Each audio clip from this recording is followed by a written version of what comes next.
Bonjour. Est-ce que vous allez continuer un petit peu ou c'est fini? C'est fini. OK, je pense que vous allez continuer. OK. Juste... Non, ça va. Durant le temps de louange, j'entendais déclaration de guerre, déclaration de guerre, déclaration de guerre. Puis j'avais vraiment l'impression que quand Samuel a parlé aussi, c'était vraiment ça, que le Seigneur veut se présenter comme celui qui repousse l'ennemi. Et il y a plus que ça, c'est que le Seigneur veut repousser l'ennemi, il le fait, mais il vous invite à saisir que vous aussi, vous pouvez repousser l'ennemi. Et c'est vraiment, j'avais cette impression-là, et vous allez voir, ça va toucher ça un peu, mon message, là. C'est que le Seigneur, à un moment donné, il dit, c'est le temps de se mettre en mouvement. C'est le temps de devenir nous-mêmes des acteurs de notre vie et déjà participants dans l'Église. Pas simplement être là des gens qui reçoivent des choses, mais les gens qui font des choses. Et quand j'entendais déclaration de guerre, j'entendais vraiment que le Seigneur voulait lever des Gédéons et des Jeanne d'Arc. Des gens qui avancent pour repousser l'ennemi et pour que les gens voient que le roi, il y a un roi qui est couronné, il faut qu'on le voie. Et je vais proclamer ça sur vous. Amen. Permettez-moi des fois d'enlever mon micro, là. C'est que des fois, quand je sens le Saint-Esprit, je fais du bruit. Puis que c'est juste pour ne pas vous agacer. D'accord? Amen. Je remercie vraiment Pasteur Marjorie et Pasteur Bruno de nous accueillir. C'est vraiment, vous êtes une église amie, une église qu'on porte dans notre cœur. On a une affinité spirituelle avec vous, mais c'est vraiment un honneur. Et comme Pasteur Bruno a dit, je suis avec mon mari et avec une équipe, et tout à l'heure, on va faire du ministère. Amen. Amen. Un jour que j'étais en train de prier, j'ai levé la tête et j'ai ouvert les yeux et j'ai vu que devant moi, il y avait la forme d'un être humain. Il y avait comme un... Il va ajuster le micro. Est-ce que ça va? Bon, OK. On recommence. Un jour que j'étais en train de prier, j'ai levé les yeux et je me suis rendu compte que l'atmosphère devant moi avait changé de densité. C'est la meilleure façon que j'ai de l'exprimer. Et je voyais qu'il y avait une forme humaine, d'un être humain qui se tenait devant moi, et la forme s'approchait de moi.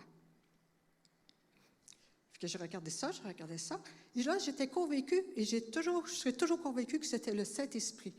Le Saint-Esprit s'approchait de moi, et je me suis rendu compte que qu'est-ce que je voyais, c'était un emporte-pièce. Vous savez, les emporte-pièces, c'est ces petits ustensiles qu'on utilise comme dans le temps de Noël pour faire des biscuits. Puis qu'il y avait un emporte-pièce qui s'approchait devant moi et je savais que c'était le Saint-Esprit. Et peut-être que tu peux mettre l'image. D'accord, je ne sais pas si c'est vraiment la forme que je voyais. C'est spécial. Donc, le Saint-Esprit avait choisi de s'approcher de moi sous la forme d'un emporte-pièce. Je trouvais ça spécial. Je me suis dit, il aurait pu se présenter sous la forme d'une colombe ou d'un vent, d'une lumière, mais c'était sous la forme d'un emporte-pièce. Ça m'a intriguée. Ce que j'ai fait, j'ai cherché dans Internet à quoi servaient les emporte-pièces, à part des petits biscuits de temps de Noël. Et j'ai été attirée par la fabrication artisanale des gants. Vous savez, je ne sais pas si vous savez comment ça fonctionne, il y a une pièce de métal. Et dans la pièce de métal, il y a comme une main ou un gant qui est formé. Et ça, c'est la porte-pièce. Que l'artisan met une pièce de cuir sur la plaque de métal et il y a une presse qui descend. Et quand la presse part, il y a un gant de formé. Que je trouvais ça intéressant. Je dis, mais je ne comprenais pas. Tout ce que je savais, c'est que les porte-pièces servaient aussi à faire des gants.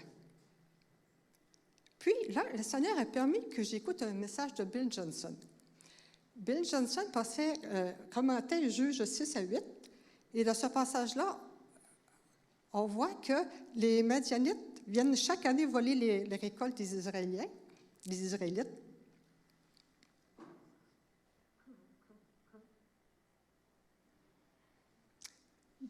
Donc, dans Juge 6 à 8, je sens beaucoup le Saint-Esprit, je suis désolée, là.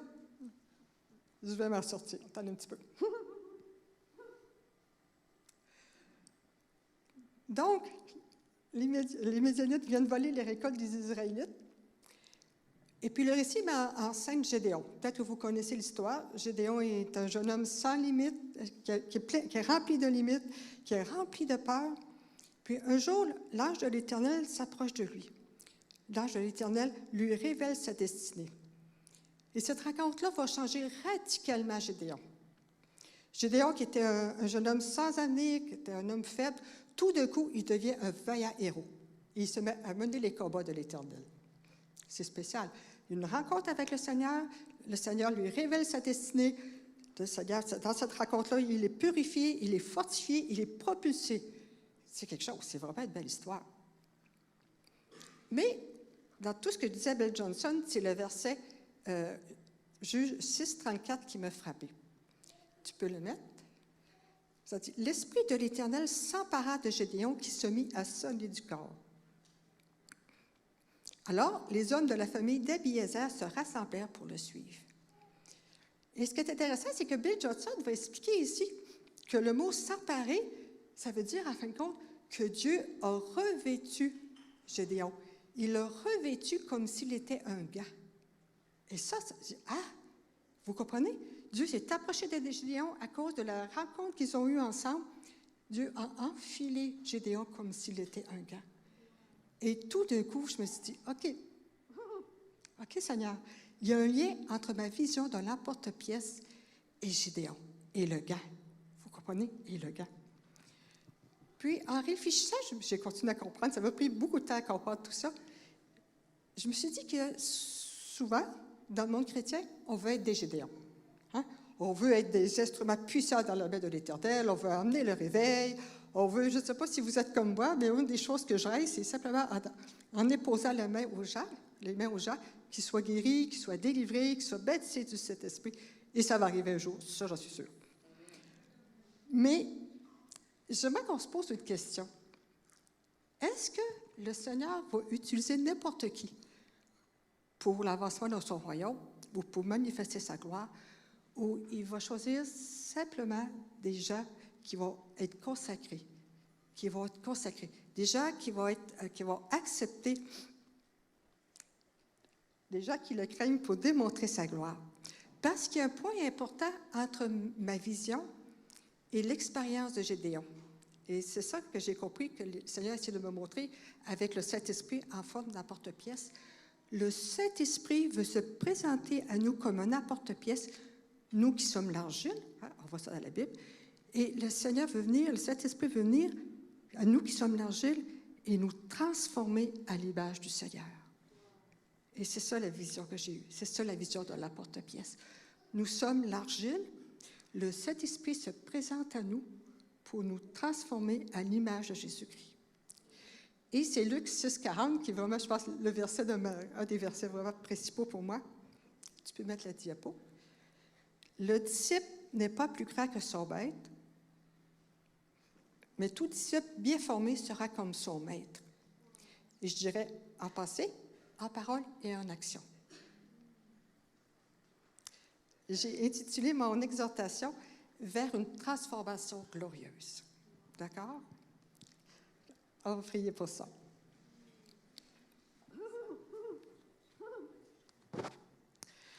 Je te bénis, Seigneur Dieu, pour ce lieu qui est le lieu de ta gloire. Je te bénis parce que tu veux manifester ta présence, mais une présence qui nous transforme de gloire en gloire. Et je te donne la liberté, en tout cas, j'espère, en tout cas, Seigneur Dieu, je dis comme ça. On te donne la liberté de faire tout ce que tu veux. Alors, on se présente vraiment à toi comme l'argile, on va être des vases d'honneur, on va être transformés à ton image. On va être des gens en mouvement qui suivent ta gloire de lieu en lieu et qui la répandent de lieu en lieu. Et je te bénis, Seigneur Dieu, pour les personnes qui sont ici. Je te bénis pour l'œuvre que tu vas accomplir et je te demande de faire un dépôt durable qui va changer les vies. Amen. Selon moi, il y a un point fondamental sur lequel on doit s'attarder si on veut être transformé à l'image de Jésus. C'est chercher à le connaître. Hein? Et c'est logique. Si on veut ressembler à quelqu'un, on doit le connaître. C'est de base, c'est très logique. Parce que si on ne connaît pas réellement Dieu, on va le réduire à une petite image, à un petit Dieu fait à notre image. à un Dieu qu'on ne va pas craindre et qu'on ne va pas respecter. Au lieu d'adorer le seul vrai Dieu, on va adorer l'image qu'on se fait de lui à partir de nos limites, à partir des critères du monde, où on va adorer l'être humain ou la créature à la place de Dieu. Et c'est ce qu'on peut déduire de Paul dans Romains 1. Tu peux mettre la diapo. Puisque tout en ayant connu Dieu, et les gens impies, ne l'ont pas glorifié comme Dieu et ne lui ont pas rendu grâce. Mais ils se sont égarés dans des raisonnements futiles et leur cœur sans intelligence a été plongé dans les ténèbres. Eux qui ont changé la vérité pour le mensonge et qui ont adoré la création, ou la créature selon les versions, en lui rendant un culte au lieu du Créateur qui est béni pour toujours. Amen. Je ne sais pas comment vous réagissez à un texte comme ça, mais moi je me dis, c'est pas ça que je veux faire, moi. Moi, je veux adorer le seul vrai Dieu, celui qui se révèle dans la Bible. Quand on pense à Dieu, il y a différentes caractéristiques qui peuvent nous venir à l'esprit. On peut se dire que Dieu est amour, Dieu est bonté, Dieu est justice, et c'est vrai. Mais je vais insister sur une caractéristique qui, selon moi, les englobe toutes et qui évoque la perfection divine. C'est la sainteté de Dieu. Tu peux mettre l'autre diapo.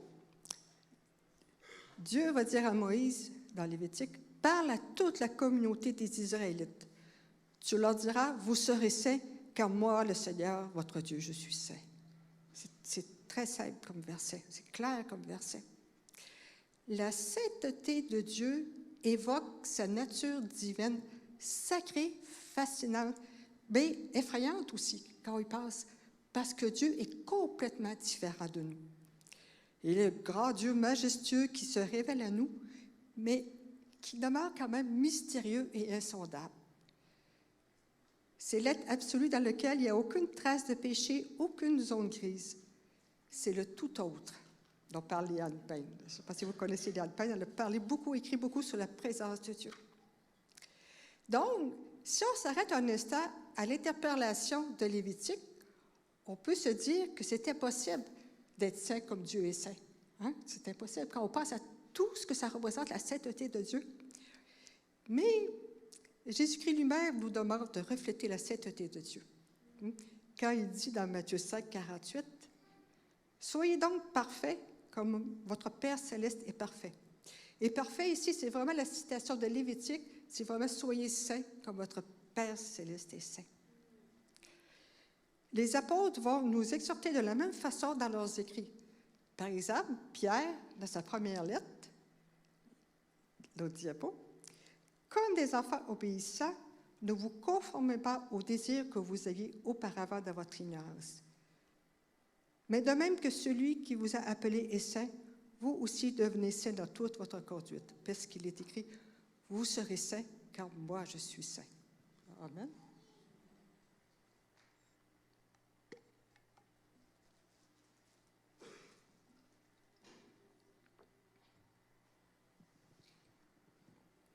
Donc, vous serez saints, car moi, je suis saint.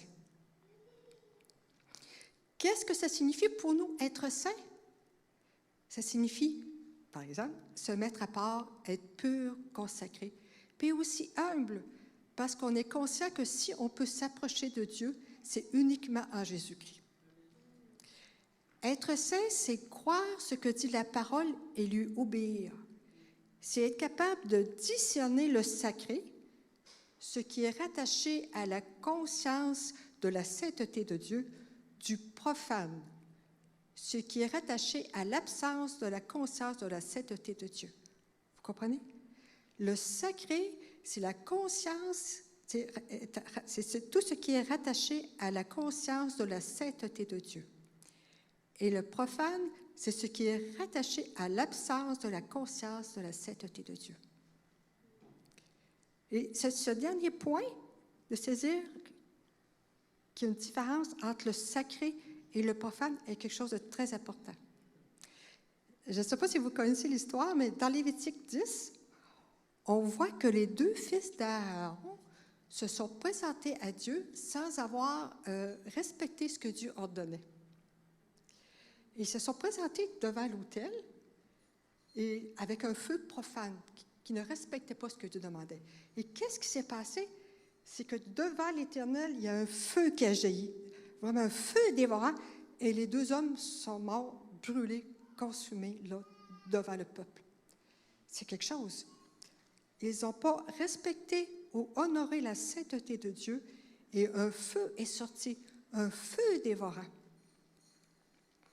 Et là, Moïse regarde Aaron et lui dit, ma sainteté doit être respectée par tous ceux qui s'approchent de moi, et je manifesterai ma gloire aux yeux de tout le peuple. Aaron garda le silence. Autrement dit, Dieu est en train de dire, ce que je veux là, c'est que si vous vous approchez de moi, vous devez être conscient que je suis le seul vrai Dieu. Et dans cette prise de conscience, me rendre gloire. Reconnaître que je suis le seul grand Dieu et me rendre gloire en reconnaissant ma sainteté. Je ne sais pas si ça vous a frappé, mais le verset finit en disant « Aaron garda le silence ». C'est quelque chose. Moi, j'imagine si mes deux enfants, tout d'un coup, mouraient devant moi comme ça, je disais « Ah, qu'est-ce qui se passe? Il y a quelque chose. » Mais lui, il a gardé le silence. Il n'a pas réagi parce qu'il était saisi par la crainte de l'Éternel. Et il comprenait qu'on ne peut pas s'approcher de Dieu n'importe quand. Pas n'importe quand, mais de n'importe quelle façon. Vous comprenez? Et vous savez, le Seigneur n'a pas changé. Hein? Il est le même hier, aujourd'hui et demain. Il est le Dieu saint, saint, saint, qui demeure un feu dévorant. On va lire dans Lévitique 12, versets 28 à 29. C'est pourquoi, recevant un royaume inébranlable, montrons notre reconnaissance en rendant à Dieu un culte qui lui soit agréable, avec piété et avec crainte, car notre Dieu est aussi un feu dévorant. C'est dans le Nouveau Testament. Et c'est sûr qu'on associe le feu dévorant à l'idée que Dieu veut se présenter à nous pour nous purifier, pour qu'on soit saisi de sa sainteté. Mais la semaine passée, j'ai vécu quand même quelque chose de spécial. À 2 reprises, 2 personnes qui ne se connaissent pas, je ne crois pas en tout cas, les 2 personnes ont prié pour moi à partir d'Exode 19. Et j'ai lu le texte aussi par hasard. Dans Exode 19, c'est Dieu qui dit au peuple, qui dit à Moïse, « Approchez-vous, le 3e jour, purifiez-vous, le 3e jour, je vais me manifester sur la montagne. » Et là, tout d'un coup, le 3e jour, la montagne se met à trembler, il y a du tonnerre, il y a un feu. Et Moïse, lui, simplement monte. Le peuple a peur, mais Moïse monte et il parle avec Dieu. Et ça me faisait réfléchir à cause des personnes qui ont prié pour moi. Je me disais, OK, Dieu est un feu dévorant, ça c'est sûr, mais quand on prie pour la présence de Dieu et quand on prie pour la gloire de Dieu, est-ce que ça se peut, en fin de compte, qu'on demande à Dieu, je m'approche de toi, tu t'approches de moi, tu acceptes que je vienne vers toi, mais tu demeures quand même un feu. Dans le sens que, moi, je crois vraiment qu'à chaque fois qu'on s'approche de Dieu, c'est parce que Dieu veut nous transformer. Chaque rencontre avec Dieu doit nous transformer. Peut-être, des fois, c'est juste pour nous donner la paix, nous aider à aimer plus notre prochain, mais la rencontre avec Dieu est toujours un moment de gloire. Lorsqu'on prie pour recevoir la gloire de Dieu, pour rentrer dans sa présence, on prie que Dieu se manifeste dans toute sa sainteté. Et ça demeure un endroit vraiment de purification, un Dieu de transformation. Et je trouve ça vraiment spécial, en tout cas, que ces personnes prient pour moi comme ça. Dieu veut se manifester dans sa gloire, mais qu'on le fasse avec respect. Puis je crois que quand on rentre dans la gloire de Dieu, quand on est conscient de sa présence, qu'on accepte d'être transformé par sa présence, on peut lui parler, et il nous parle, et c'est un moment glorieux. Donc, je vous encourage juste, quand vous priez pour la présence de Dieu, vous vous rendez compte que vous ne priez pas pour n'importe quoi. Ce n'est pas juste pour avoir des sensations fortes, vous priez vraiment pour faire un face-à-face avec le Dieu 3 fois saint. Et c'est quelque chose. Pardonnez mon accent. C'est vraiment quelque chose. Vous comprenez? Amen. Donc, fin de ma parenthèse. Je vais vous laisser là-dessus. Je vais prendre un petit peu d'eau.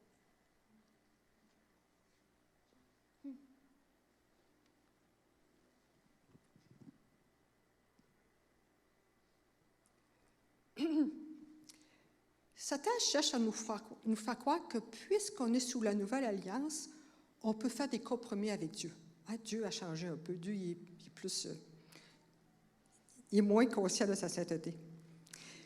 Il veut nous faire oublier qu'un jour, Satan veut nous faire oublier qu'un jour, tous, on devra se présenter devant Dieu, car il est le juste juge.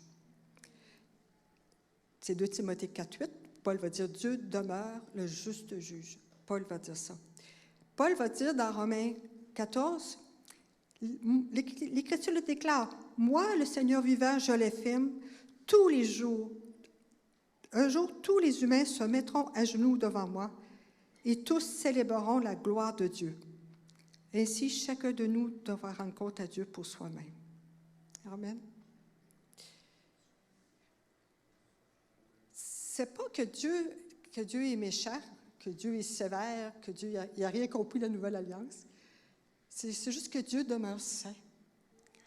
Et Dieu nous appelle à comprendre que sa sainteté est je dirais ça comme ça, la sainteté de Dieu est un lieu de bénédiction. Vous comprenez? C'est un lieu de bénédiction. C'est vrai qu'on est sous l'ère de la grâce. Ça, souvent, on entend dire ça. « Ah, on est sous l'ère de la grâce, on peut faire n'importe quoi. Dieu me comprend, Dieu va me pardonner. Tout est réglé à la croix. » C'est vrai qu'on est sous l'ère de la grâce, c'est vrai. D'ailleurs, le Seigneur l'a déclaré au début de son ministère public, mais on ne doit pas confondre grâce avec manque de respect, insouciance ou mépris de qui est Dieu. Par exemple, dans la Nouvelle Bible seconde, on peut lire la définition suivante du mot « grâce ». On peut mettre l'autre diapositive. C'est surtout sur la plume de Paul que le terme « grâce » devient un terme théologique extrêmement important.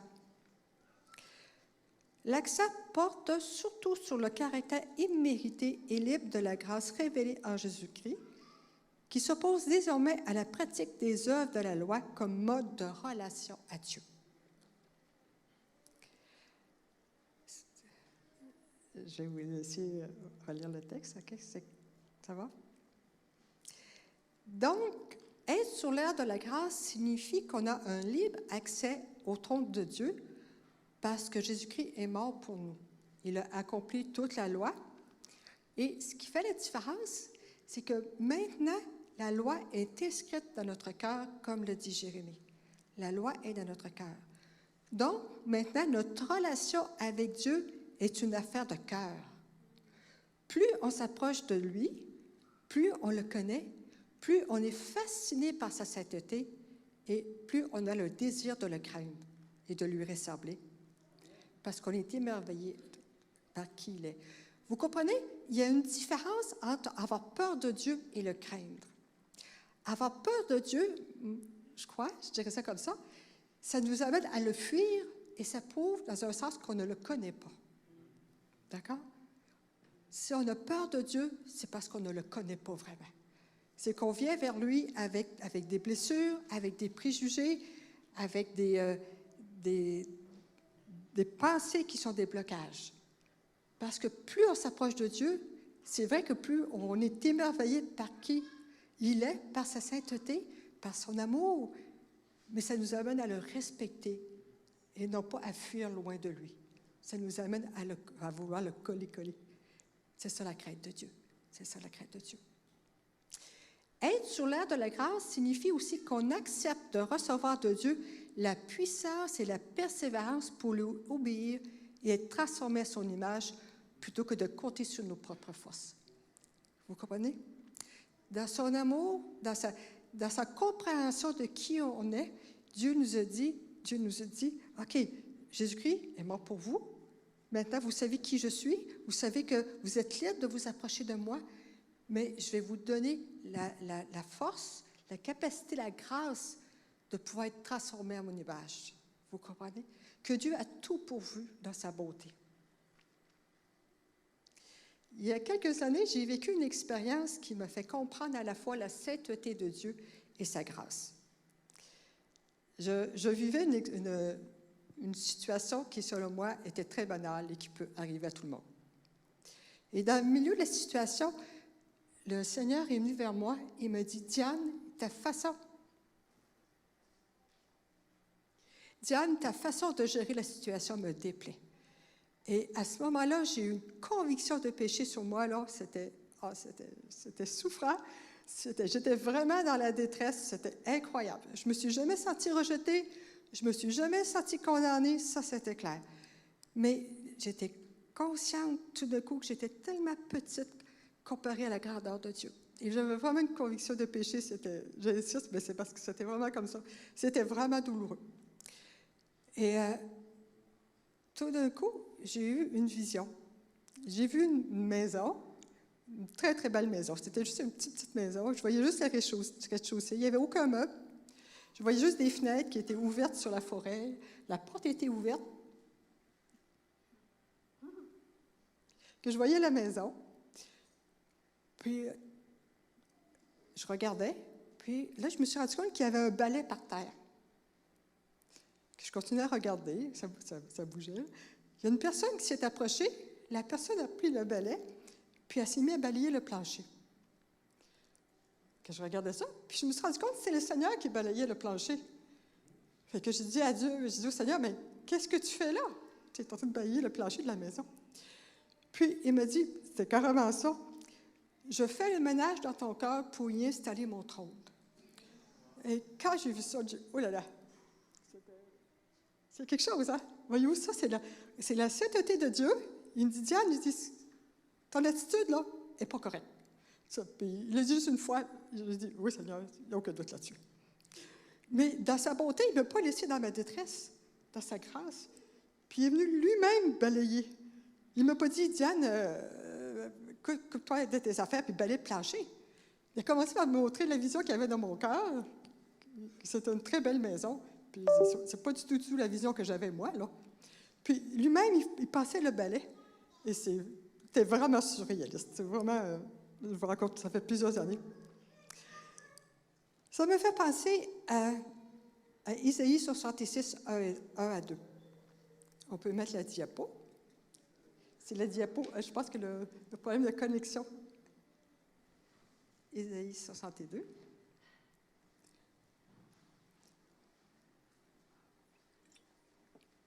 D'accord, c'est juste un problème technique que je vais le lire. D'accord? Isaïe 66, 1 et 2. Voici ce que dit l'Éternel. Mon trône, c'est le ciel, la terre, l'escabeau où je pose le pied. Quelle est donc la maison que vous me bâtiriez? Et quel lieu de repos pourrait me servir de demeure? Toutes ces choses, c'est moi qui les ai faites. Et ainsi, elles sont venues à l'existence, déclare le Seigneur. Voici sur qui je porterai un regard favorable. Écoutez bien. Voici sur qui je porterai un regard favorable. Sur celui qui est humilié et qui a l'esprit abattu. Sur celui qui respecte ma parole. Amen. Amen. Et je trouve que ce passage, c'est vraiment un beau passage. Vraiment. Vous savez, le Seigneur, moi je crois que maintenant, on est plusieurs églises qui sont dans la présence de Dieu, qui expérimentons la présence de Dieu. Et je crois que vraiment que maintenant, le Seigneur s'apprête à manifester de façon concrète sa gloire, mais qu'il ne cherchera pas nécessairement des structures d'église parfaites. Il va chercher des cœurs humbles et purs. Et c'est ça, je pense que c'est ça. Okay, je vais continuer, vous allez comprendre. OK. Je trouve que ce passage, Isaïe 66, décrit tellement une belle réalité. On peut être un endroit où Dieu prend plaisir à habiter et à s'installer. C'est sûr que cet esprit habite en nous. Quand on est chrétien, on n'a pas le choix, là. Il est là. Mais il y a quand même comme un type de relation qu'on peut avoir avec Dieu, qu'on sait que Dieu est là et qui prend plaisir. Hein, il ne fait pas juste passer un coup de vent, mais qui s'installe. Puis ici, je suis bien, ça va être mon lieu de repos. Hein? Et je crois que c'est possible de le devenir si on accepte de mourir à soi-même. Et ah oui. Ouais, c'est pas gratis. C'est pas...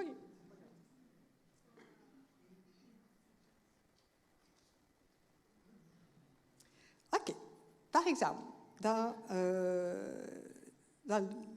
Luc 9, 23, Jésus va dire, « si vous voulez être mon disciple, il faut que vous acceptiez de renoncer à vos droits et de vous charger chaque jour de votre croix. D'accord?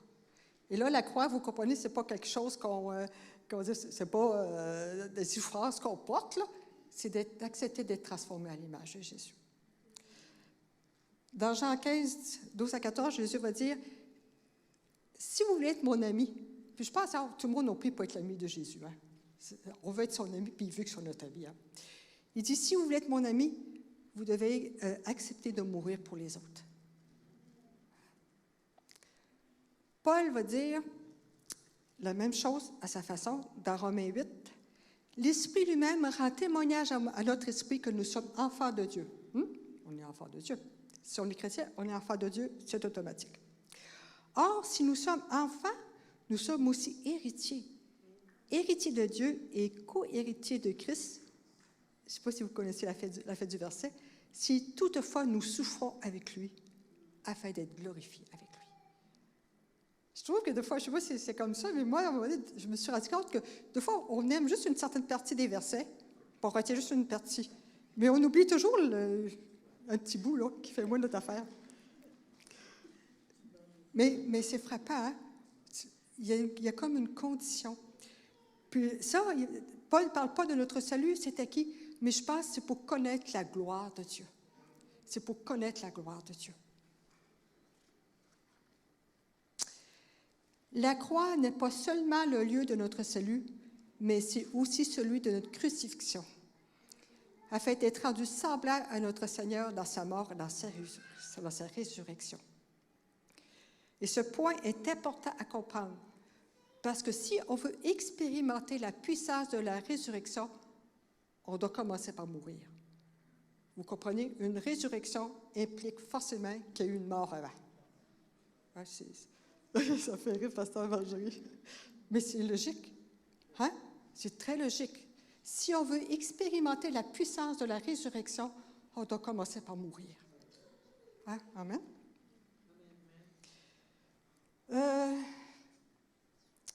Philippiens 3, 10 à 11 dans la version Parole vivante. C'est vraiment un passage important. Mais croire en Christ, lui faire confiance, c'est faire plus intime connaissance avec lui.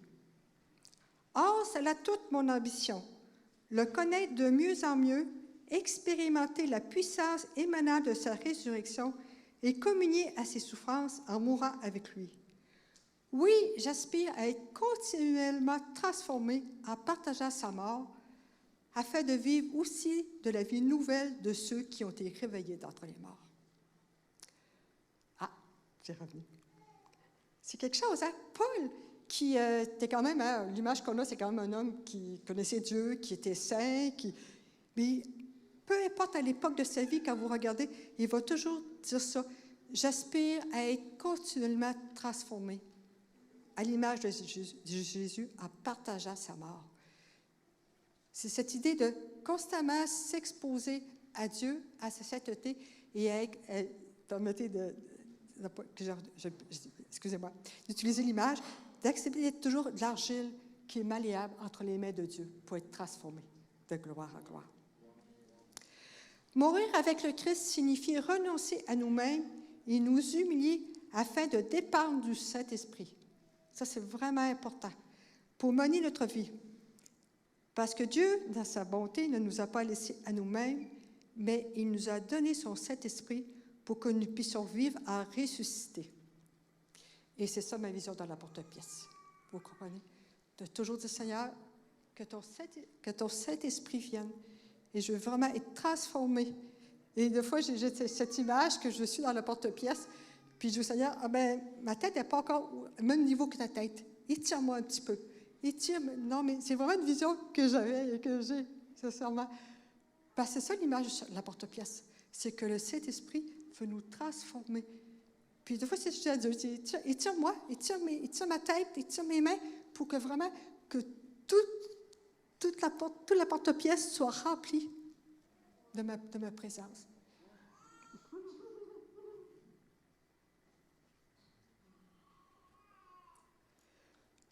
Paul énumère dans Galates et dans Éphésiens 3 domaines où on est appelé à mourir à nous-mêmes.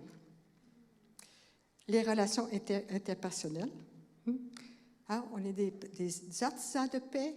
On est appelé à bénir même nos ennemis, à avoir des relations où la réconciliation, où l'affection, le pardon sont dominants. Deuxième domaine, les désirs de la chair. Paul va dire dans Éphésiens 5, « La chair a des désirs opposés à ceux de l'esprit, et l'esprit en a d'opposés à ceux de la chair. » Les désirs de la chair. Et l'impureté. On est appelé à être saint parce que Dieu est saint. Et j'aime beaucoup le verset Galates 5, 25, où Paul va finir en disant, « Puisque l'esprit est la source de notre vie, laissons-le aussi diriger notre conduite. » Hein? Amen. C'est vraiment, c'est la diapo 15, c'est ça. Puisque l'esprit est la source de notre vie, laissons-le aussi diriger notre conduite.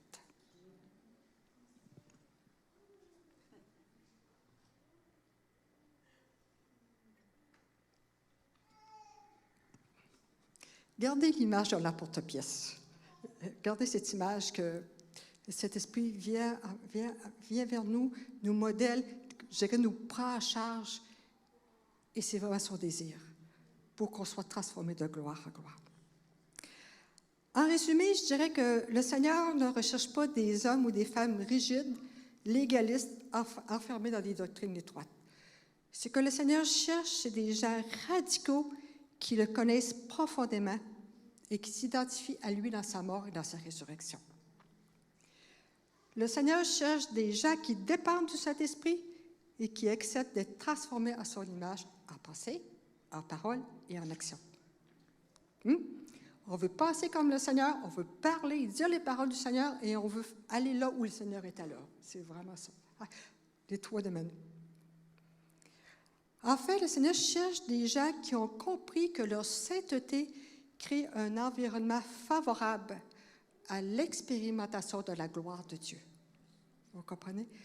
La sainteté crée un environnement favorable à l'expérimentation de la gloire de Dieu. Ça attire Dieu. La sainteté, ça sent bon. Ça attire Dieu. Puis vous savez, Dieu veut se manifester.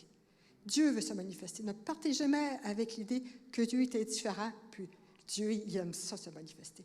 Il cherche vraiment des vaisseaux, des vases purs, consacrés, parce qu'il veut se manifester. Pour nous bénir, mais aussi pour qu'on soit une source de bénédiction. J'ai intitulé mon exhortation « Vers une transformation glorieuse », mais j'aurais pu la nommer « Vers une transfiguration ». Paul nous exhorte à être transformés par le renouvellement de notre intelligence dans Romains 12, c'est un verset connu. Dans 2 Corinthiens, il va dire « On va être transformés de gloire en gloire ». Mais ce qui est spécial, c'est qu'à ces deux endroits où Paul utilise le mot « transformer », on peut aussi le traduire par « transfigurer ». Soyez transfigurés de gloire en gloire.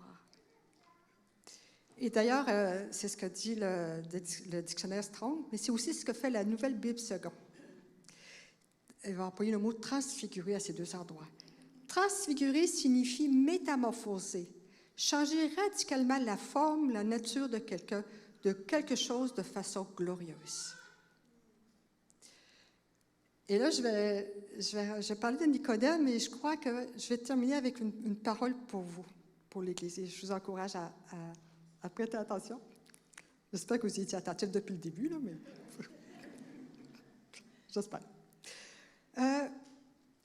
Je crois que Nicodème a vécu à un certain niveau ce genre d'expérience et que son exemple illustre où le Seigneur veut nous amener pour que nous soyons transfigurés. Et Nicodème a quand même été transfiguré à son niveau. Hein. Lui qui était parmi les chefs des grands prêtres, des Sanhédrins, il a accepté il a pris la défense de Jésus devant le grand Sanhédrin, puis il a aidé Joseph d'Arimathée à ensevelir Jésus. Il y a eu une démarche. Donc, dans Jean 3, on assiste à une conversation intéressante où Jésus explique la nouvelle naissance à son interlocuteur. Mais Nicodème ne comprend pas. Donc, il dit à Jésus, diapo 16, « Comment cela peut-il advenir, la nouvelle naissance? » Jésus lui répondit, « C'est toi qui es maître en Israël et tu ne sais pas cela. » Amen, amen. Tu peux continuer. J'ai 3 diapositives. OK? 16, 17, 18. D'accord. D'accord, je vais recommencer. Comment cela peut-il advenir? Jésus lui répondit, « C'est toi qui es maître en Israël et tu ne sais pas cela. » La prochaine. « Amen, amen, je te le dis. Nous disons ce que nous savons et nous témoignons de ce que nous avons vu, et vous ne recevez pas notre témoignage. » L'autre diapositive. Okay. « Si vous ne croyez pas alors que je vous ai parlé des choses terrestres, comment croirez-vous si je vous parle des choses célestes? » Il y a 3 choses dont je voudrais attirer votre attention. D'abord, la surprise de Jésus. Il semble surpris que Nicodème ne comprenne pas la nouvelle naissance. Il va même dire que, dans un sens, que la nouvelle naissance, c'est quelque chose de très, très à terre. Mais c'est quand même compliqué à comprendre. Hein? Mais il dit à Nicodème, bien, voyons donc, c'est juste des choses terrestres. Dans le texte, on voit aussi que Jésus a un désir. Il désire parler des réalités célestes. Et il parle aussi de notre besoin de foi pour comprendre ce qu'il veut nous dire des réalités célestes. Et le 3e point que j'ai que j'ai déduit, c'est que l'assurance de Jésus, il déclare qu'il parle de ce qu'il sait et qu'il témoigne de ce qu'il a vu. Je crois que les paroles de Jésus annoncent que des personnes s'apprêtent à vivre une transfiguration parce qu'elles ont accepté de mourir à elles-mêmes. Et à cause de cela, elles vont avoir un accès privilégié aux réalités célestes. Leur dépendance du Saint-Esprit va leur permettre de découvrir des vérités cachées depuis la fondation du monde et prêtes à être révélées maintenant. Les personnes vont parler de ce qu'elles savent réellement et de ce qu'elles ont vraiment vu à propos du monde invisible.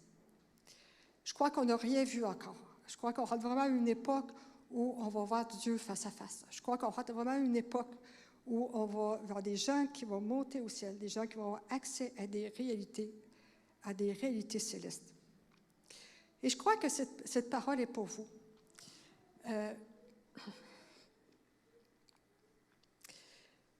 Quand je priais, moi, dans le monde prophétique, je suis entre autres, parce que je suis ce qu'on appelle une voyante. Et une chose pour laquelle je prie beaucoup, et j'ai eu beaucoup de paroles à ce sens-là, c'est que je vais avoir un accès privilégié aux réalités célestes. Et quand je me préparais, je demandais au Seigneur, j'avais l'idée que je pouvais prier ça pour vous ici. Puis c'est pas le genre de prière qu'on fait n'importe comment, là.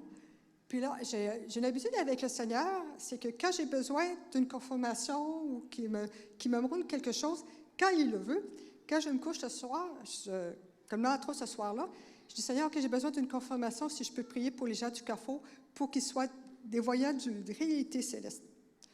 Que dans le milieu de la nuit, j'ai entendu Adonai Jiré. Ah, j'ai entendu Adonai Jiré. Fait que là, je savais qu'Adonai Jiré, ça vient de Genèse 22. C'est comme ça qu'Abraham a nommé Dieu quand Dieu a pourvu le bouc. Fait que là, j'ai entendu ce que j'ai laissé aller.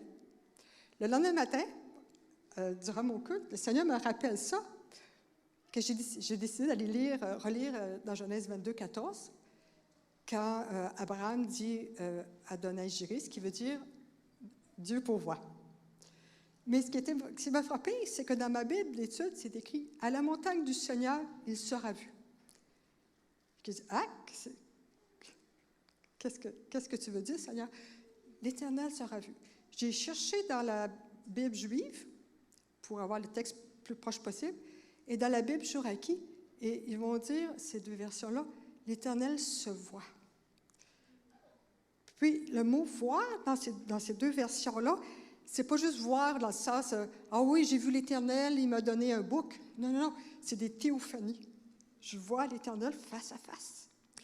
Et ça m'a confirmé que je pouvais prier pour vous pour ça. Que Dieu lève ici des voyants ou des voyantes, des voyants, Des voyants ou des voyantes qui vont avoir accès à des réalités célestes. Ils vont parler de ce qu'ils savent et ils vont parler de ce qu'ils ont réellement vu. Et je vais prier ça. Je vais inviter mon équipe.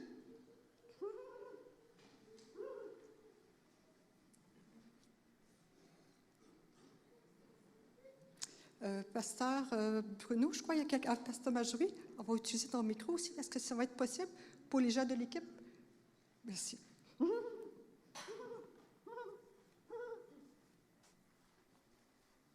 J'ai la permission de prier comme ça?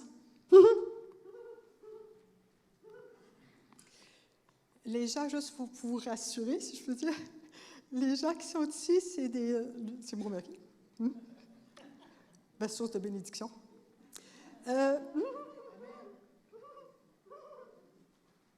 Et les gens qui sont, il y en a Claude, Marie-Paul, Linda, Elfried et Kimberly. C'est des gens du ministère prophétique.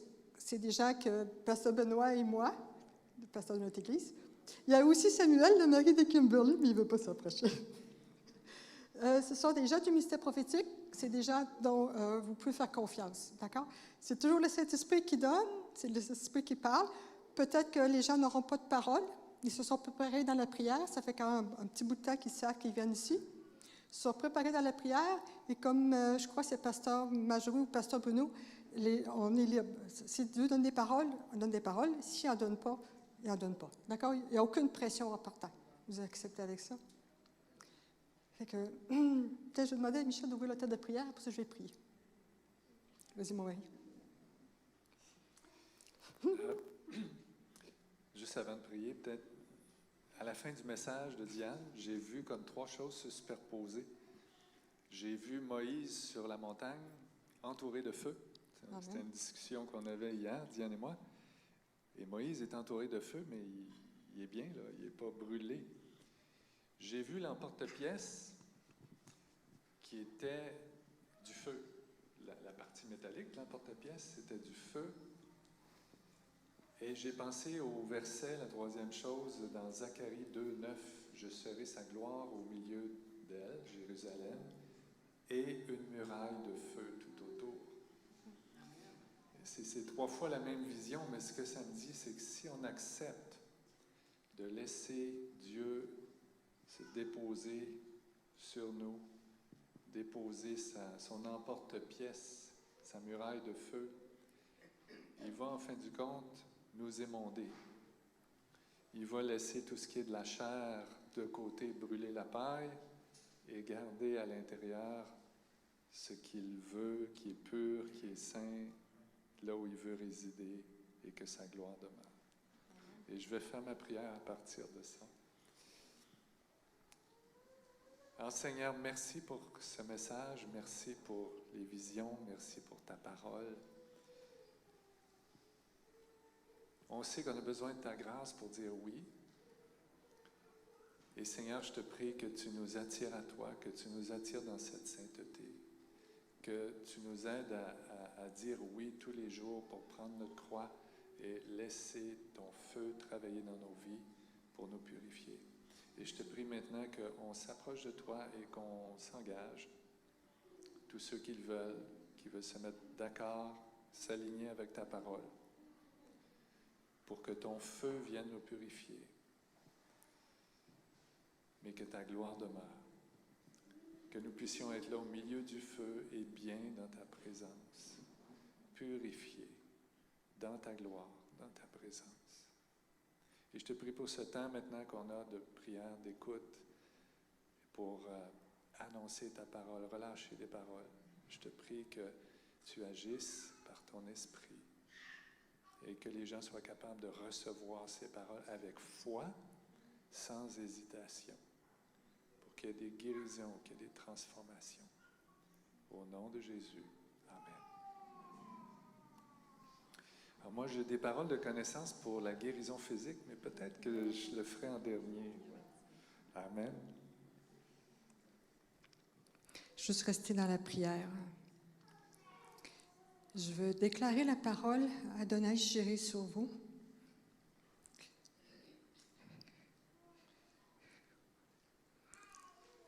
Merci Seigneur Dieu pour cette image de la montagne. cette image de la montagne où il y a le feu de ta gloire, mais tu nous invites pour qu'on soit dans ce lieu de rencontre avec toi. Un lieu de paix, un lieu de transformation, un lieu où on est transformé de gloire en gloire. Avant tout dans notre cœur, dans notre passé, parce que tu nous dis dans ta parole que la vie jaillit de notre cœur. Et on veut une vie pure, une onction. Enfin, quand on veut que ce soit ton onction, ta vie à toi qui sorte de notre cœur. Et je te bénis pour ça, Seigneur Dieu. Je te bénis parce que dans ce lieu de rencontre où tu nous appelles à gravir, c'est l'endroit où le Seigneur se voit. C'est un lieu où on peut avoir des face-à-face avec toi. C'est un lieu de révélation. Et je prie en particulier pour ça, Seigneur Dieu, pour des gens ici. Pour des gens ici, que des gens, tu leur donnes le don d'être des voyants. Et vraiment des réalités célestes. Vraiment de te voir face à qui tu es. Vraiment que tu es qui tu es et qu'eux-mêmes deviennent des feux de ta gloire, vraiment des feux de ta gloire. Et que ce soit des voyants des réalités célestes, des voyants qui ont un accès privilégié au ciel. Pas des gens qui observent de loin, mais des gens qui vivent des choses dans l'intérieur. Je te demande de lever des gens ici. Et je le proclame à cause d'Adonai Jireh, qu'ici, il y a des voyants. Qu'il y en a déjà, mais qu'il va en avoir de plus en plus des nouveaux et des gens qui vont vraiment parler de ce qu'ils savent, des gens qui vont parler de ce qu'ils ont vu, des gens qui vont monter sur la montagne pour être transfigurés,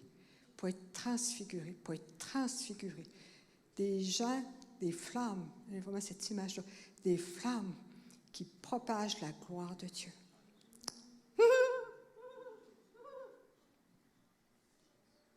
Je proclame la paix avec ce que je viens de dire. Je proclame que tu vas venir vers les gens. Ce n'est pas quelque chose qu'on déclare qu'on est. On peut soupirer, mais c'est quelque chose que le Seigneur donne. Que le Seigneur ouvre nos yeux, ouvre nos oreilles et nous mette en mouvement, parce que tu es en mouvement. Amen.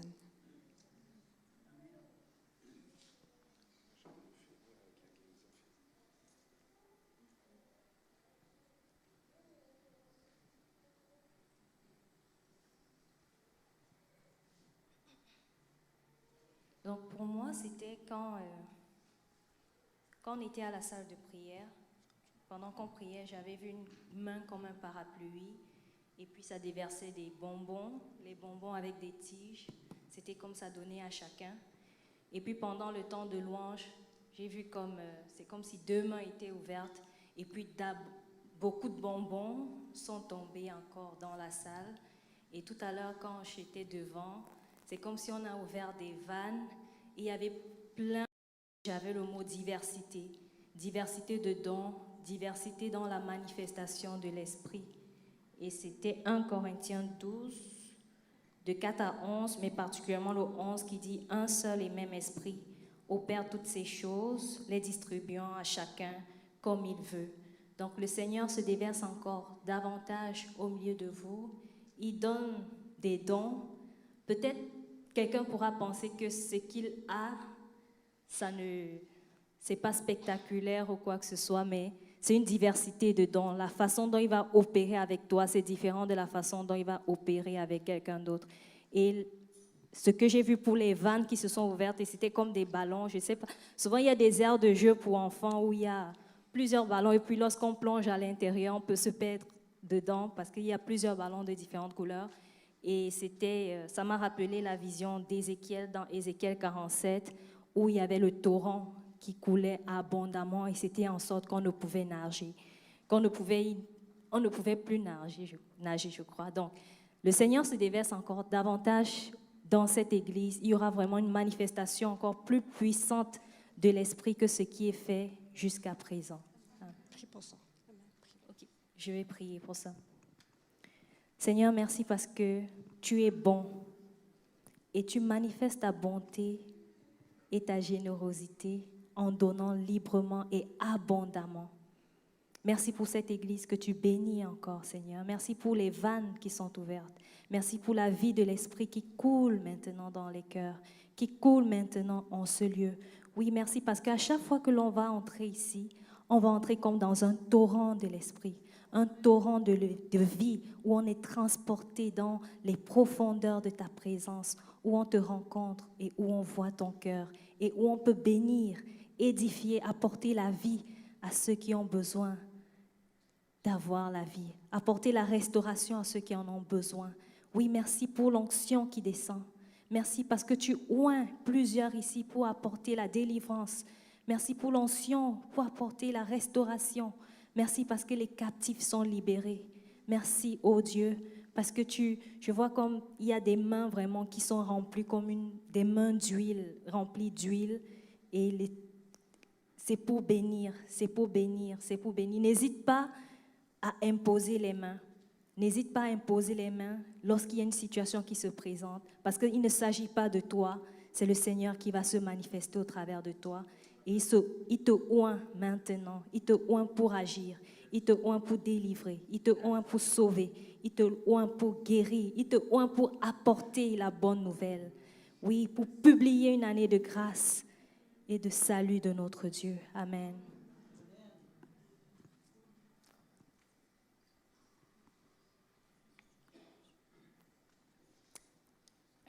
Moi, ce matin, quand le Seigneur m'a réveillée, j'ai essayé de parler plus fort. C'est un combat qu'on a avec moi à la maison.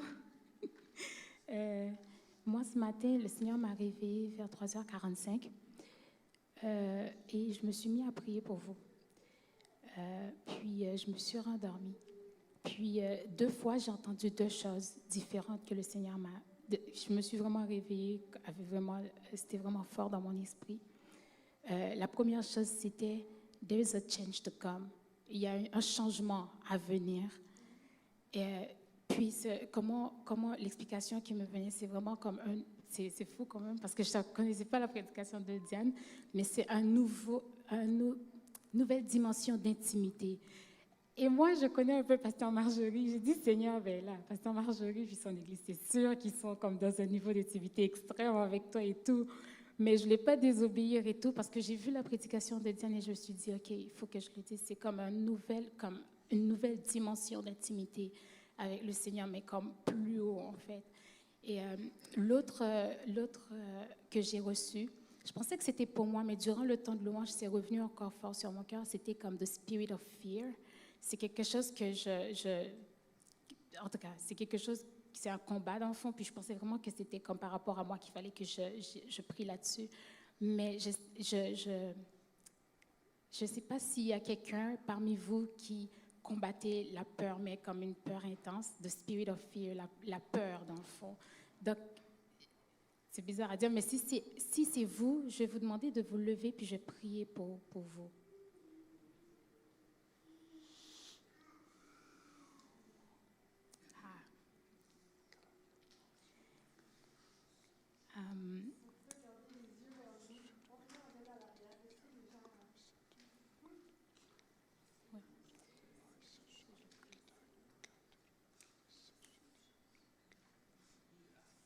Père, tu sais toutes choses.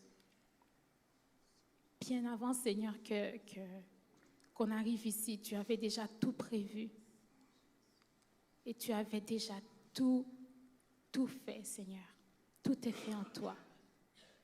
Et Papa, je te lève maintenant, Seigneur, mes frères et sœurs qui se sont levés et qui combattent, Seigneur, la peur.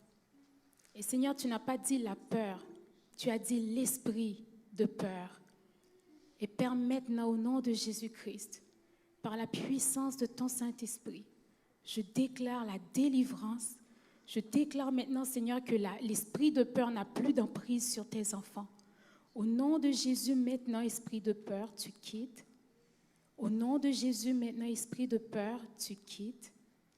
On prend autorité sur tout esprit de peur, Seigneur, sur l'esprit de peur. Que ce soit l'anxiété, que ce soit que ce soit le stress, que ce soit vraiment, Seigneur, la peur de parler aux gens. Seigneur, je déclare qu'il n'a plus d'autorité sur tes enfants. En fait, qu'il n'a pas de pouvoir sur tes enfants. Il avait déjà plus d'autorité, mais il n'a pas de pouvoir sur tes enfants au nom de Jésus-Christ, par la puissance de ton Saint-Esprit. Amen. C'est ça. Puis, l'autre chose que je voulais parler. L'autre chose que je recevais, c'était pour toi, puis pour ton équipe. Je commençais peut-être par Esther, je pense que c'est ça ton nom, Esther. J'ai fait un rêve. Puis dans mon rêve, ton équipe était là, puis j'étais en retard. J'étais en retard, puis je venais à l'église, puis j'ai rencontré Esther dans la salle de bain. Puis ce qui m'a marqué, en fait, c'était qu'elles étaient toutes habillées en blanc. Puis je me suis dit, ben, c'est quoi, en fait, le blanc et tout. Mais le fait ce matin, je posais la question au Saint-Esprit encore. Et je crois vraiment que le Seigneur te donne de porter un nouveau vêtement. Un vêtement d'autorité, en fait,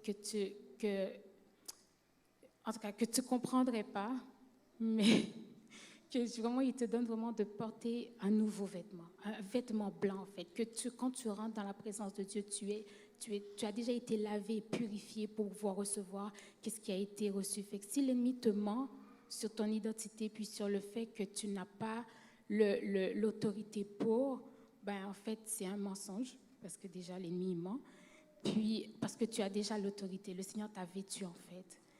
Okay. Puis, c'est bizarre, mais l'autre rêve que j'ai fait, c'était toi. Tu étais là, puis on avait une rencontre d'église, puis il y avait une table, puis tu étais assise en arrière de moi. J'ai trouvé ça bizarre, j'ai dit, Seigneur, c'est quand même Pasteur Marjorie. Tu étais assise en arrière de moi, puis la table était comme, puis il y avait la table était éclairée en fait. Puis j'avais une place à la table, mais c'est comme si toi, tu ne voulais pas prendre ta place à la table en fait. Puis j'ai demandé à Dieu comme, pourquoi elle est en arrière, dans le fond, pourquoi elle reste comme en arrière. Puis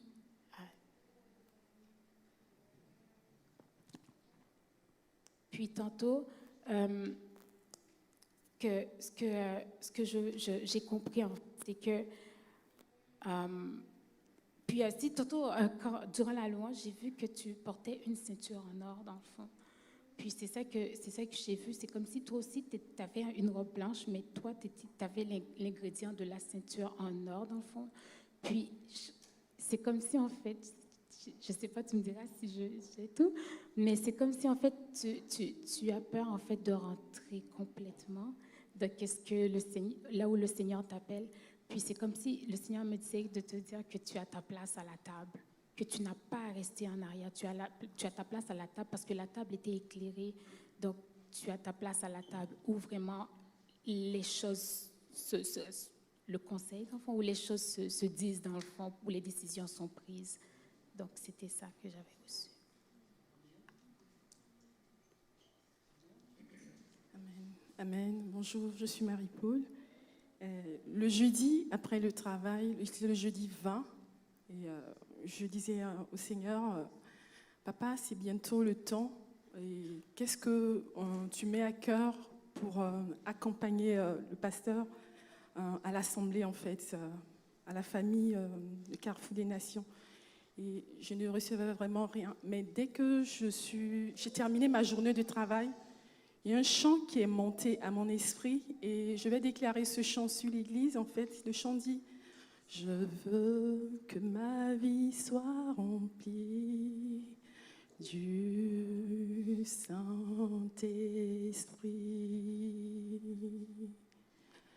Je veux que tout mon être soit rempli du Saint-Esprit. » Et je chantais, quand je voulais m'arrêter dans mon esprit, ça disait « chante encore ». Et je chantais ce chant. Et ce matin, quand je venais encore, je me suis assise à un café qui était là, parce que j'étais vraiment pressée d'écouter ce que papa avait pour vous. Donc je dis, je vais venir pour qu'on sente les lieux. Et le chant est encore remonté dans mon cœur. Donc je chantais vraiment la présence de Dieu. Et pendant que je prenais mon café, j'ai vu comme un cœur qui était... Donc pendant le temps de prière, il y a un frère qui a déclaré qu'il a vu une image de cœur sur nous. Et je me suis arrêtée, je l'ai regardé, je voulais écouter. J'ai dit, cette image que tu m'as donnée, tu le reflètes aussi pour l'Assemblée. En fait, le cœur, c'était un cœur qui écoute la voix de Dieu. Ça attendait des battements de cœur. Puis je disais, mais papa, ce sont les oreilles qui entendent. Pourquoi c'est le cœur? Et il m'a dit, le lieu où vous allez fouler, il écoute ma présence, il invite ma présence, il recherche le Saint-Esprit. Et les enfants témoignent, et les vieillards témoignent, et tous cherchent la présence. Et quand Samuel est passé, j'ai senti vraiment comme la présence de Dieu sur moi. J'ai dit, ah, c'est beau ça, de voir que c'est une assemblée qui cherche le cœur de Dieu. Et pour terminer, il y avait une autre image aussi qui était passée chez moi à la maison, mais c'était à propos de Esther en fait. Mes pensées sont allées sur Esther. Et je dis, ça fait vraiment longtemps que je n'ai pas vu Esther. Pourquoi mes pages? Après, non, je vais dans son assemblée, certainement, c'est pour cela. Et je faisais un rangement et il y a un livre qui tombe. Et ce livre, Esther me l'avait offert en 2017. Et puis elle a écrit un message poignant derrière. Et puis le Seigneur dit, prie pour elle, bénis-la, parce que elle transporte ma présence et que son cœur soit sensible à ma voix. Donc Esther, je veux te bénir en fait, parce que tu transportes quelque chose de Dieu en toi. Ne regarde surtout pas à ton âge. Écoute ce que Dieu te dit. Ne dis pas qu'il y a une parole qui peut paraître fausse quand Dieu te parle. Accueille ce qu'il dit et puis fais-lui confiance en fait de relâcher la parole pour ton assemblée. Donc que Dieu bénisse cette assemblée et puis sachez que vous êtes beaucoup aimés par Dieu notre Père. Amen. Amen. Oui, d'accord. Oh Seigneur, j'ai plus le goût de chanter, rechanter ce chant comme la prière. Écoutez plus les paroles que la voix.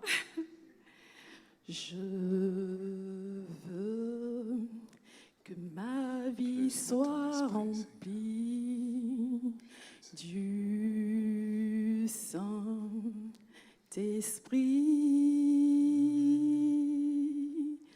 Je veux que tout mon être soit rempli du Saint-Esprit. Déclarons-le ensemble. Je veux que tout mon être soit rempli du Saint-Esprit. Amen. Soyons bénis en Jésus. Alléluia.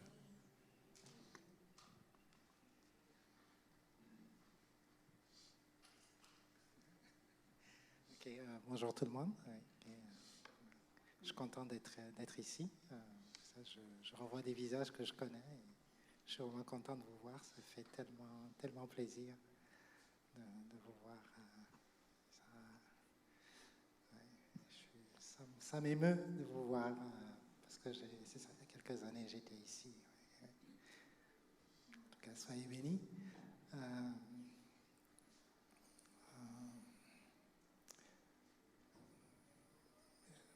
Je vais aller au plus simple parce que beaucoup de ce que j'ai vu a été déjà dit, donc je vais pas le répéter, je vais juste confirmer déjà que ce que Diane vous a apporté comme parole,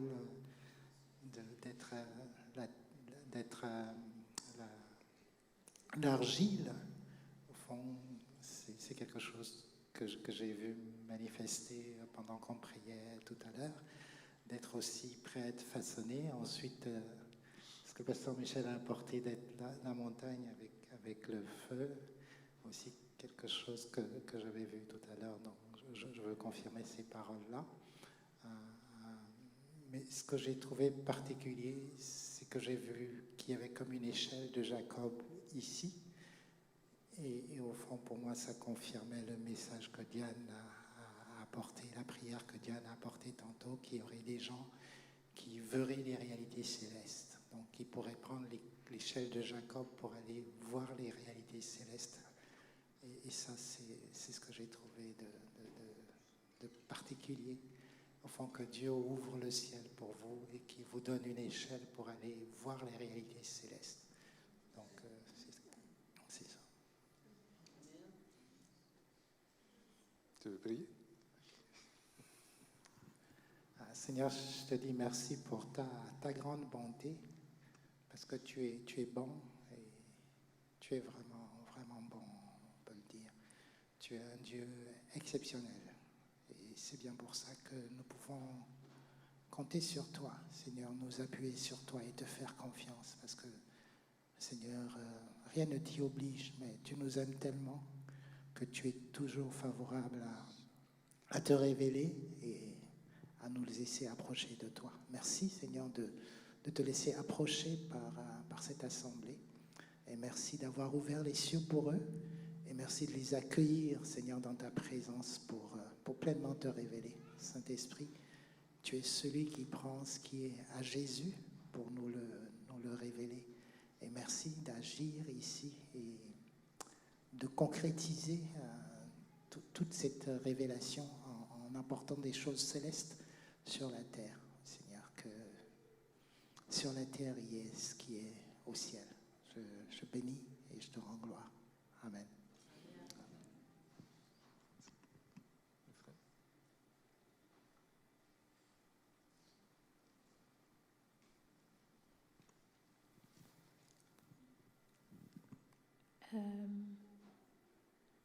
Il y a le jeune homme en arrière avec la veste rouge.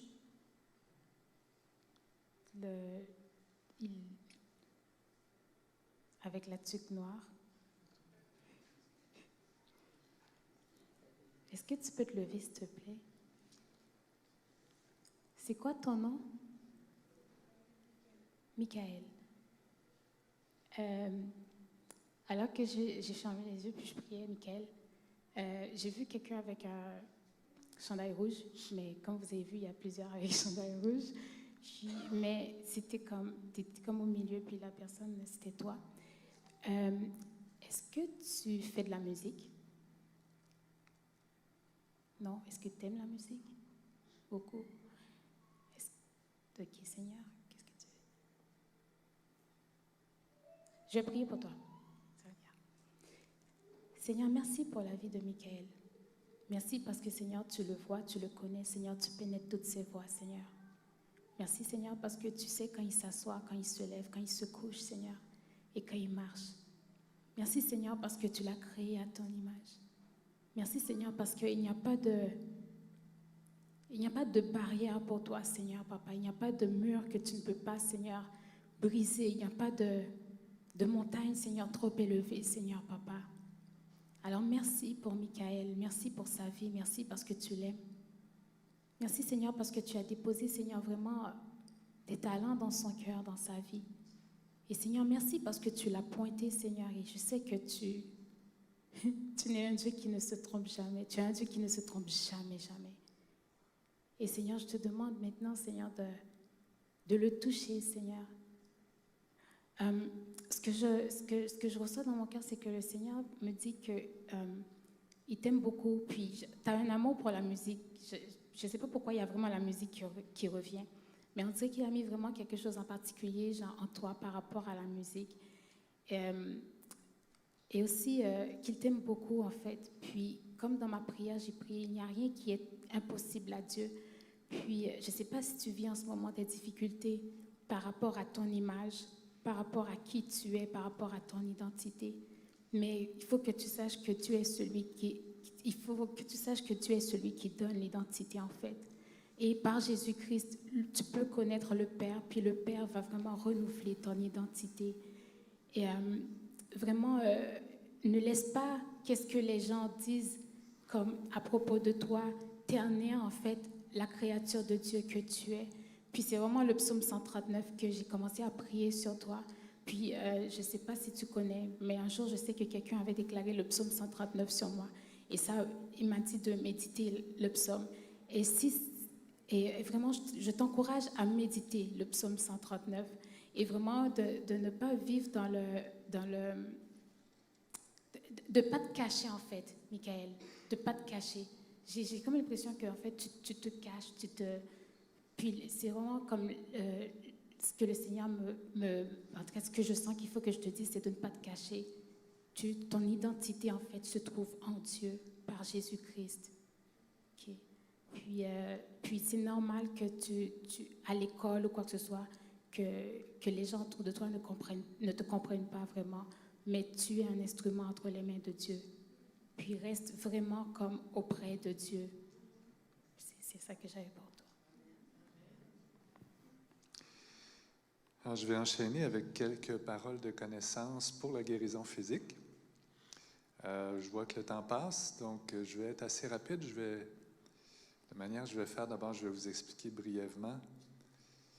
Ensuite, je vais tout donner les paroles, puis on va se lever, puis je vais prier juste une fois à la fin pour tout le monde. Quand le Seigneur révèle des conditions physiques, c'est parce qu'il veut agir. Mais il y a besoin d'une réponse de foi de la part de ceux qui reçoivent la parole. Donc, c'est pour ça qu'on vous demande de vous lever. Ça peut être aussi des gens qui écoutent le live ou des gens qui vont écouter sans différer. Tous ces gens-là peuvent réagir, mais levez votre drapeau de foi. Seigneur, je sens que c'est pour moi. Je lève mon drapeau de foi. Deuxième principe, c'est comme une pierre qu'on lance dans l'eau, dans le sens que je donne un premier symptôme et je vais prier pour tous les gens qui ont ce symptôme-là. Mais je peux donner aussi quelque chose de précis. C'est pour telle personne qui a tel âge, tel sexe. Okay? À ce moment-là, c'est moins dur d'avoir la foi quand le Seigneur te décrit comme ça. Okay? Mais je vais quand même prier pour tous ceux qui ont le symptôme. Voilà. Donc, la première parole que j'ai, c'est des troubles d'équilibre. Okay? Et plus précis, le deuxième cercle, les gens qui ont tendance à tomber du côté droit. Donc, si c'est ton cas, lève-toi ou reçois à la maison. La deuxième parole, c'est des anomalies sous les ongles. Et plus précis, c'est que ça serait relié à des troubles à l'intérieur du corps, soit un mauvais fonctionnement du rein ou du foie ou quelque chose de génétique, quelque chose qui ne fonctionne pas et qui amène ça. Dans le fond, les ongles, c'est juste un petit symptôme. Amen. La troisième parole, une masse au centre du ventre. Tu peux rester debout. Les gens vont se lever à mesure. Une masse au centre du ventre et plus précis, une femme de 32 ans. La troisième parole, j'entendais baigne et bain. Dans ma tête, c'est un bain de siège. Des gens qui ont des petits problèmes plus intimes. Vous savez, Paul dit qu'on prend soin des parties les moins honorables. Alors, si vous avez des problèmes, ça peut être une femme qui vient d'accoucher ou peu importe, de ce côté-là. Je recevais aussi des choses plus de nature psychologique. Une personne qui a tendance à partir dans l'imaginaire. Et en fait, on a tous un peu tendance à ça, mais que ça perturbe vraiment son travail, sa vie. Et le retour à la réalité est difficile, souvent pénible. Et la dernière, c'est peut-être quelqu'un qui va écouter cette vidéo-là, c'est quelqu'un qui est errant dans la ville et qui est aussi fugitif. Il y avait une émission quand j'étais jeune qui s'appelait Le Fugitif. C'était une personne qui avait été accusée faussement d'un meurtre et qui se sauvait tout le temps. Et je ne sais pas la raison de la fuite de cette personne-là. Je ne sais pas si elle a été accusée faussement ou si elle veut juste fuir des réalités. Mais le Seigneur veut lui donner un port d'attache et être son roc. Donc voilà. Si c'est vous, recevez. Alors je prie, Seigneur, pour des troubles d'équilibre. Je m'aligne avec ta pensée de guérir ces gens. Merci, Seigneur, de toucher le corps de cette personne, de toucher aussi les gens qui ont des troubles avec les ongles et dans leur système à l'intérieur. Je te prie de bénir leur foie, leur nutrition, leurs reins, leur génétique. Merci, Seigneur, aussi de guérir la personne qui a une masse au ventre. On te prie de faire fondre cette masse-là et d'amener toutes les structures normales à l'intérieur du ventre. Merci aussi pour la personne qui a des problèmes avec le bain de siège. Merci aussi de guérir les gens qui ont des difficultés psychologiques, qui ont de la difficulté à vivre dans la réalité. Je te prie de ramener la raison saine, la capacité de concentration, la capacité d'être libéré de tout esprit de distraction, tout esprit lunatique au nom de Jésus. Merci aussi de ramener les personnes itinérantes sur le roc avec Jésus dans la guérison complète et la libération de toute dépendance. Au nom de Jésus. Amen. Je vais terminer aussi en partageant un rêve que j'ai fait. Je ne crois pas que je vais pas demander à la personne de se lever. J'ai fait un rêve, quand je demandais au Seigneur de me parler de vous, j'ai fait un rêve où il y a une personne qui se battait contre un jeu vidéo. Et c'était un jeu vidéo vraiment spécial. À caractère sexuel. Mais la personne se battait, et elle réussissait d'étape en étape à se libérer de ça, et elle ne le réussissait pas parfaitement. Que je vais prier pour vous.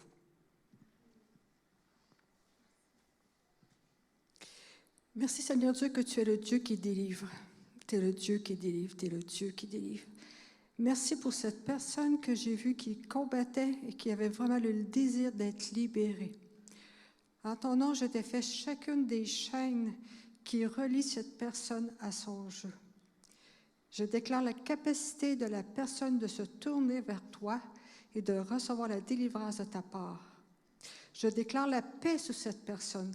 Vraiment que s'il fuit en faisant ce jeu, qu'elle fuit une réalité qui lui déplaît, qui la trouble, je déclare la paix sur elle. Je déclare la paix et la capacité de faire face à sa réalité pour la vaincre, au nom de Jésus. Je vais déclarer la paix sur les gens ici, une paix profonde, l'assurance que Dieu sait ce qu'il fait et que Dieu conduit au bon port. La capacité d'abandonner les combats, même d'abandonner les désirs, de remettre ça au Seigneur. Dis, Seigneur, je te suis, je suis en mouvement avec toi, mais tu es mon Dieu et je garde les yeux fixés sur toi. Je vais déclarer Proverbe 18:10 quand ça dit « Le nom de l'Éternel est une tour forte. Le juste s'y réfugie et il est en paix. » Et cette idée, je vous encourage à visualiser une tour et de sauter dans la tour, de vraiment vous réfugier dans la tour, par devant, par derrière, par en dessous. Le Seigneur est ma tour et qu'il me protège, je peux être en paix. Une paix profonde. Vraiment. Une paix vraiment comme les gens n'ont jamais connue.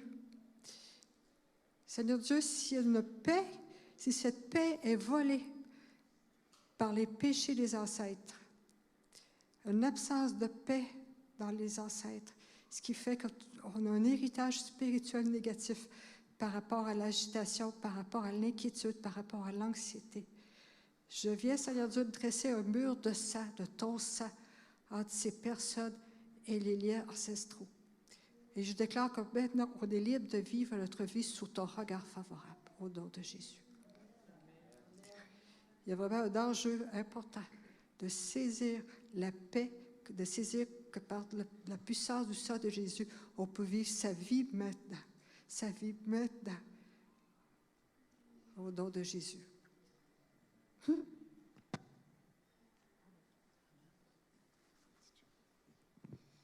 vous encourage, si une des paroles qui a été donnée aujourd'hui vous touche, de donner votre témoignage. Je sais par expérience que c'est pas évident. Les gens ont tendance à être discrets ou ils oublient, mais ça encourage toute la communauté et ça rend gloire à Dieu à chaque fois qu'une parole révélée s'accomplit. Voilà.